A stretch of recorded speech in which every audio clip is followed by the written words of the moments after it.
Yes, we're back, and we've got another wonderful guest this morning, another pretty young lady, and her name is Judy Risley. Hi, Judy. Hi, Carol. Nice to be here with you today. Oh, it's wonderful that you came in because Thank you. I've heard that you have a wonderful book coming up. So I want to first learn a little bit about you, and then we'll talk about your book. Is that Okay, great. That's great. Okay. Most of the people that come in, I'll ask them, when did you first start to want to write? And guess what they tell me? I'm not sure. When I'm really young, when I'm a child. Did that happen to you? It did not. Oh! So we're all different, aren't we? Yes. But, and I think writers are people who, as they mature, everyone has a different reason. But it's strange that I didn't want to write because my mother, who's 96, and my father, who's died a couple weeks ago, 97, both were just continuously writing. They loved writing. But I never had enough self-worth to think that I could be an author. And that was one of the things that my book is about, is my ridding myself of all my programming that I had received about self-worth, and finally coming into my own and wanting to write. And so shortly before, I guess it was in the late 1980s, I started taking some creative writing courses. Oh, good. And I thought, wow, this is really spectacular. But again, I was intimidated by my classmates. They all just seemed so natural and so full of energy and stories, and I would have to go home and ponder for hours and try my best to come up with something, and I could barely make a B or a C on the paper. So I thought, well, this is just not for me. So then when we retired, my husband and I retired, and I sat down and I thought, now what am I going to do with my life?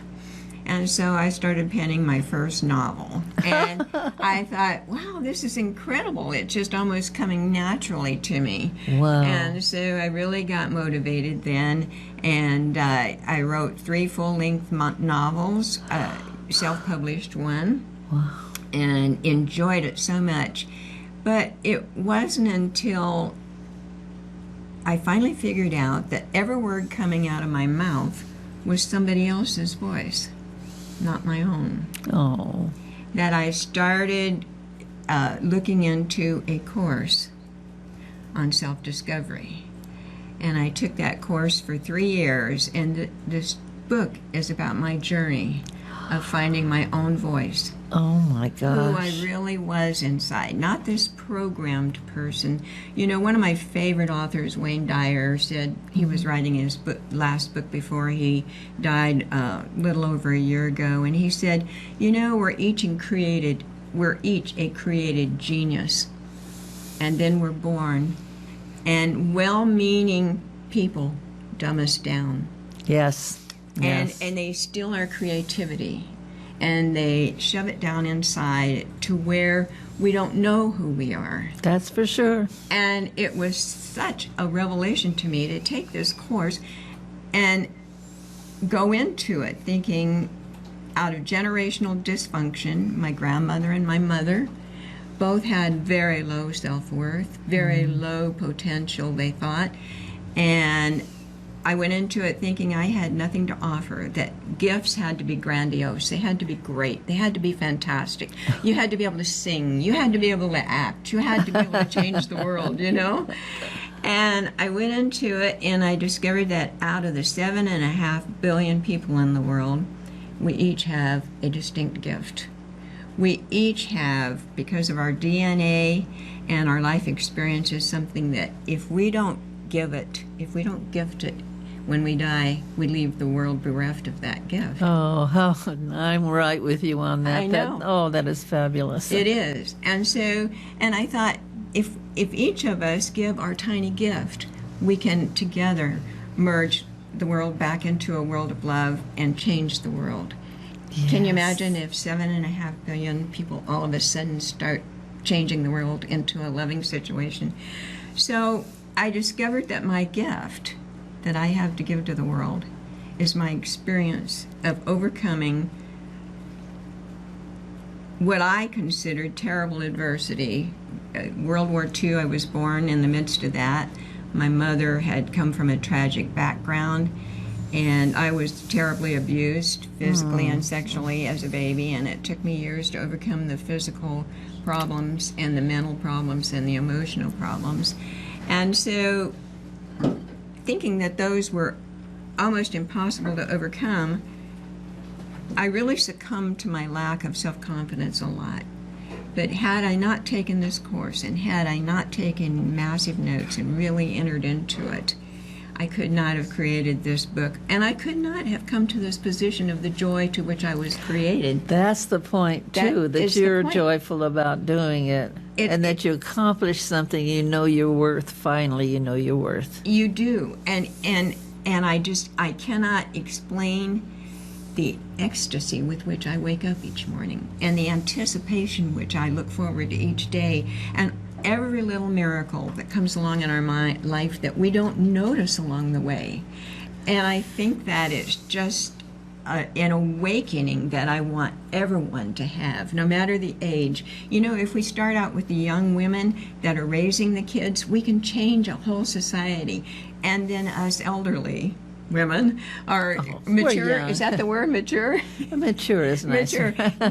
Then we can model this ecstasy, this joy, this happiness about every moment of our lives, and know that every single moment is a gift that's just wonderful.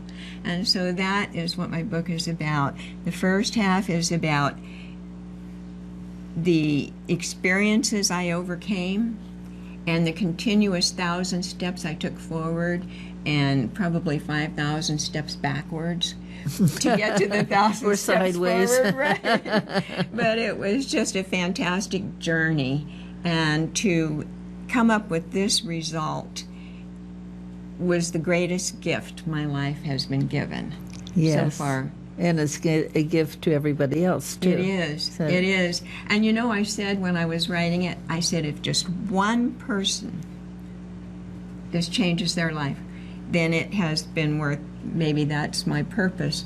But you know, when you look on Amazon.com and see 5 of the most fantastic reviews you've ever seen, it makes my heartbeat increase. And I got an email the other day saying, your book has changed my life. And those things are going on to help me say, wow, I didn't have the intention of really reaching this many people. And so it has been a greater gift even.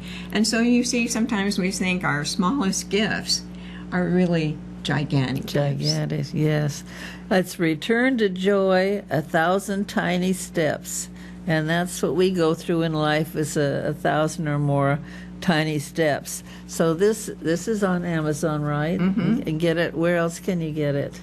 Amazon is it right now. It right now. Mm-hmm. Okay. And have you done any book signings yet? I'm going to sign up for. I have 2 coming up, but they're not set yet. So you can go to my website, which is on the screen, I believe, and find out about the upcoming book signings and where you can also find the book in other bookstores. That is fantastic. Listen, thank you so much for coming to life at whatever age you came to life, and you found the joy and the thanksgiving, and you're offering it to help other people, and that's marvelous. Thank you so much. Thank you, Carol. And do come again when you have other things coming up. I will. Okay. Thank you so much.